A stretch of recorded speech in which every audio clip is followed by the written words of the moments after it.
Going to go now live to Davos, where the World Economic Forum is underway. Ukrainian President Volodymyr Zelensky is speaking today in Davos. Let's listen to what he has to say. Ladies and gentlemen, I want to talk about the future of Europe with you, which basically means the future of most people here. Right now, all eyes are on Washington. But who's actually watching Europe at the moment? That's the key question for Europe, and it's not just about ideas, it's about people, first of all, about how they will live in a world that's constantly changing. 20 hours ago, President Trump's inauguration took place in Washington, and now everyone is waiting to see what he will do next. His first executive orders have already shown clear priorities. Most of the world's now thinking, so what's going to happen to their relationship with America? What will happen to alliances, to support, to trade? How does President Trump plan to end wars?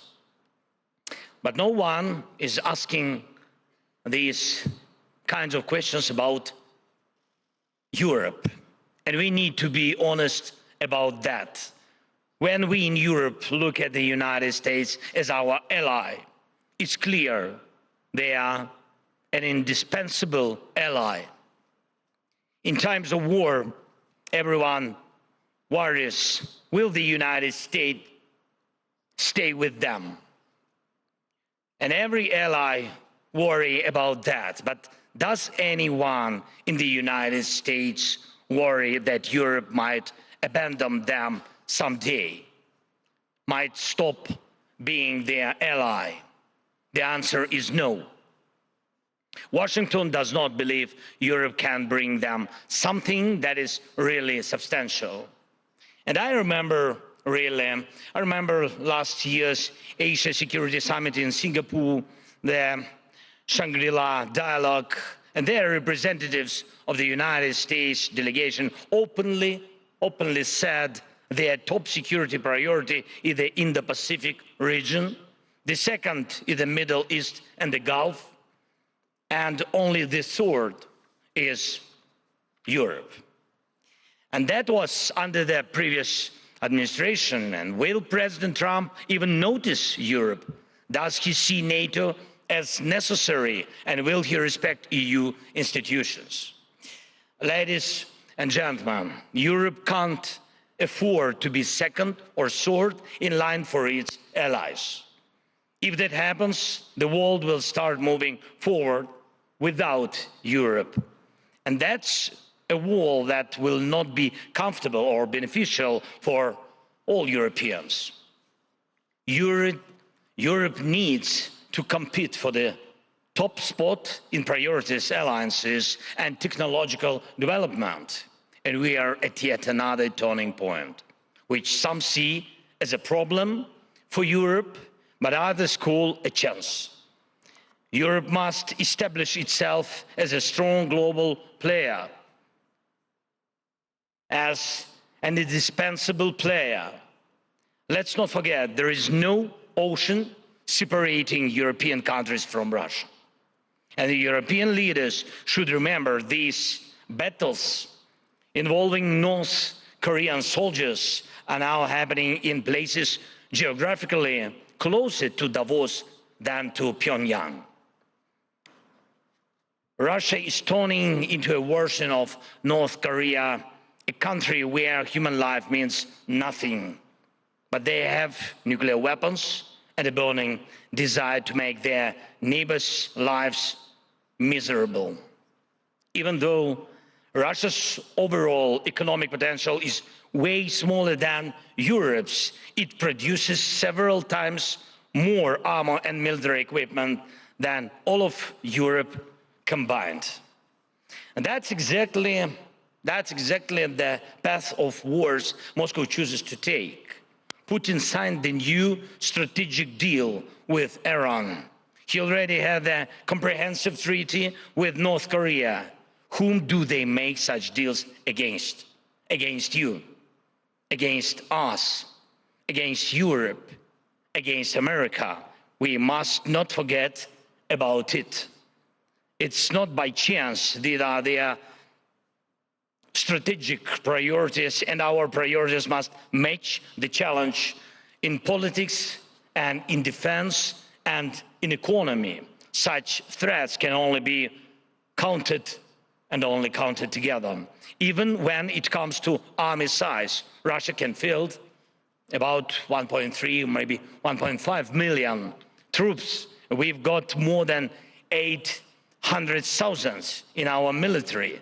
Second after us comes France with over 200,000. Then Germany, Italy, and UK.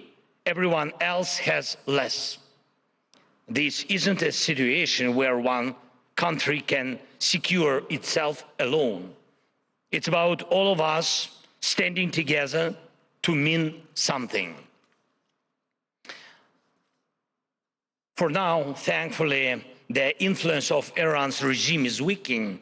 This gives hope for Syria and Lebanon, and they should too become examples of how life can recover after war. And Ukraine is already stepping in to support the new Syria. Our ministers have been to Damascus, and we've launched a food aid program for Syria called Food from Ukraine. And we are getting our partners involved to invest in these deliveries and in building food production facilities. And Europe could totally step in as a security donor for Syria. Time to stop getting headaches from that direction. And Europe, together with America, should put paid to the Iranian threat. Next, right now, it's not clear whether Europe will even have a seat at the table when the war against our country ends. And we see how much influence China has on Russia. And we are deeply grateful to Europe for all the support it's given our country during this war. But will President Trump listen to Europe? Or will he negotiate with Russia and China without Europe?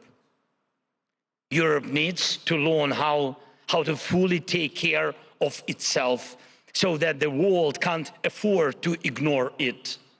It's vital to maintain unity in Europe because the world doesn't care about just Budapest or Brussels. It cares about Europe as a whole.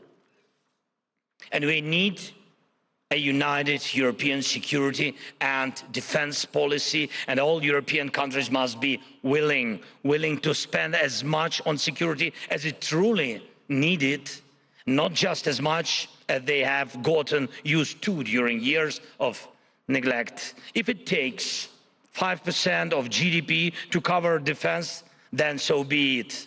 5% it is.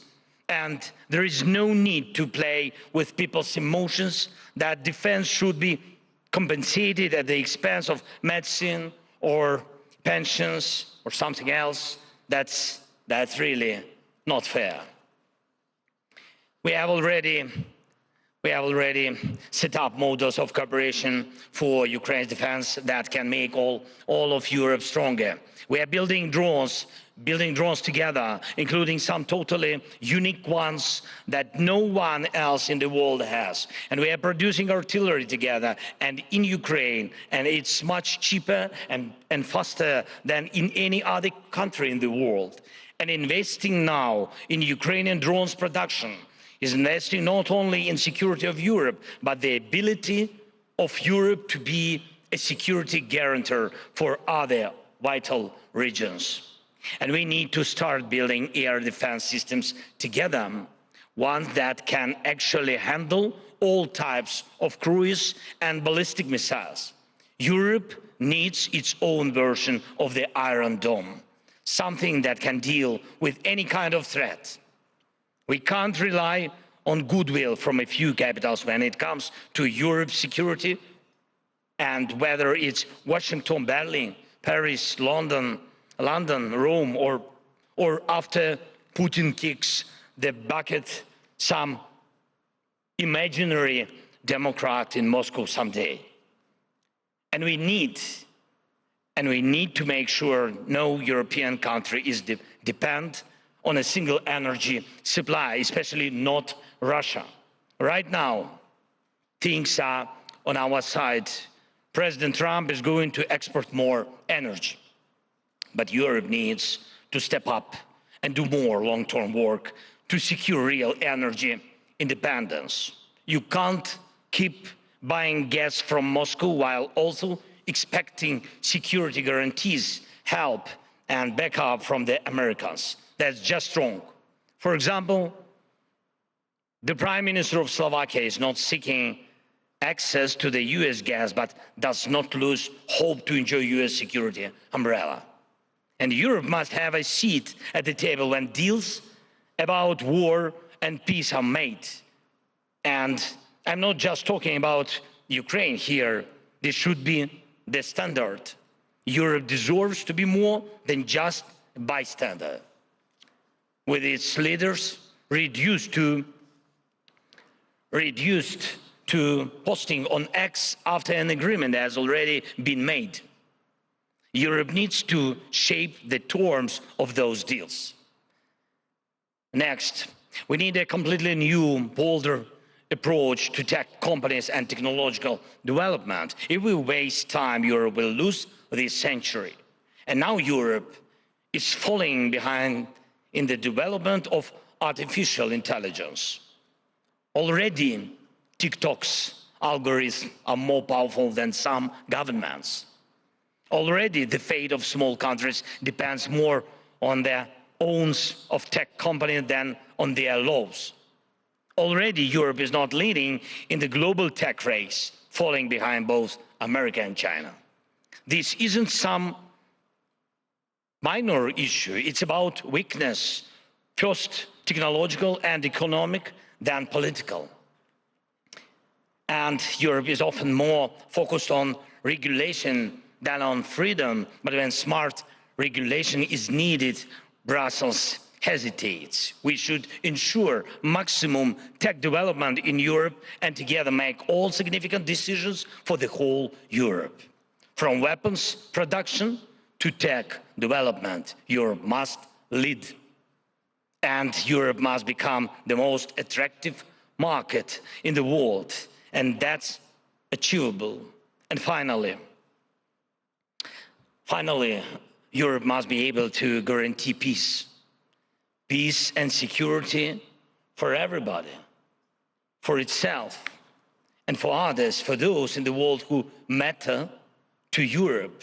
Europe deserves to be strong, and for this, Europe needs the EU and NATO. Is this possible without Ukraine and without a just end to Russia's war against Ukraine? I'm certain the answer is no. Only real security guarantees for us will serve as real security guarantees for everyone in Europe. And we must ensure that America also sees us as essential. For that to happen, America's focus must shift to Europe so that one day in Washington, they will say, all eyes on Europe. And not because of war, but because of the opportunities in Europe. Europe needs to know how to defend itself. Hundreds of millions of people with Europe to see its landmarks, to learn from its cultural heritage. Millions in the world dream of living like the Europeans do. And will we be able to keep it and pass it to our children? If we in Europe can answer positively, America will need Europe as well as other global players. Europe must shape history for itself and its allies to remain not just relevant, but alive and great. Thank you. Slava Ukraini.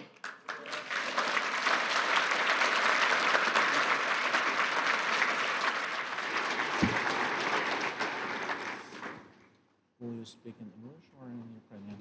Oh, if I can Ukrainian, if I can use Ukrainian, it's good. Your English is also becoming so good, huh? My Ukrainian is better. My Norwegian too. If you want to hear how it sounds. We are All right, you've been listening live there to Volodymyr Zelensky, the Ukrainian president, speaking at the World Economic Forum in Davos there. Andrew Hillier listening to that full speech there by Zelensky. So just give us, Andy, what you'd say his main takeaways were. Well, Nadia, that speech was a rallying call for Europe, a wake-up call for Europe, if ever there was one, a day after the inauguration of Donald Trump as US president. He started the speech by saying that yesterday all eyes were on Washington, and he ended the speech just there by saying that in the future, why can't all eyes be on Europe? This was a speech very much geared towards the European leaders who were present in that room. He said, everyone worries whether or not the US under Trump will abandon them as an ally. Well, why can't we flip the question? Why can't people ask, well, what happens if the Europeans abandon them? And he said several times, reiterated the point during that speech, that Europeans cannot afford to be second or third in line when it comes to priorities for their allies, such as the US. He said that Europe needs to compete for the top spot. And otherwise, the world, he said, would leave Europe behind. And that, he said, would mean that the world would be a worse off place. He, many times throughout that speech, of course, warned against the threat of Russia. He, of course, reminded Europeans that they are Russia's neighbor and that no ocean separates them from Russia. He reminded Europe of Russia's military capabilities, the 1.5 million troops it can amass compared to Europe. He said that European countries needed to stand with Ukraine against Russia. And then what was very interesting, he talked about these potential upcoming negotiations that may take place under a Trump administration to bring an end to the war in Ukraine. And he said that, hinted that should such talks take place, it's not even sure that under Donald Trump that Europe would have a seat at the table. He suggested that perhaps Trump would be more inclined to give Russia and China a seat at the table and not Europe, despite the fact that Europe, well, aside from being Ukraine's neighbor and giving so much money, that Trump perhaps would dismiss the idea and go over the top of the Europeans when it comes to negotiating an end to the war in Ukraine. So essentially a call for Europe to get its act together in terms of security. And he said that Europe must be able to guarantee its own peace and security. And for that, he said, you need the EU and you need NATO. And look, the forum he was speaking at there, Andy, is Davos. It's a business forum primarily, but political leaders are there as well. It happens every year. Zelensky spoke at it last year, so I wonder what strikes you as different, perhaps, to his message a year ago. Well, it was very, very interesting to compare his speech just now with his speech 1 year ago. And the world from one year ago, it does indeed feel like quite a different place this morning. Last year, when Volodymyr Zelensky spoke at Davos, he really came out swinging. There was no talk of peace, of negotiations. He said that Vladimir Putin must live to regret the conflict that he started. He said last year that Putin would only respond to military defeat, called him a predator. Last year, Zelensky was criticizing countries for urging him not to escalate, telling them that that's only emboldened Putin. So already last year, we saw Zelensky challenging the idea that peace is possible by freezing the conflict, even with Russia occupying large parts of Ukrainian territory. Zelensky back then very much vehemently opposed to this position, and he still is for that matter.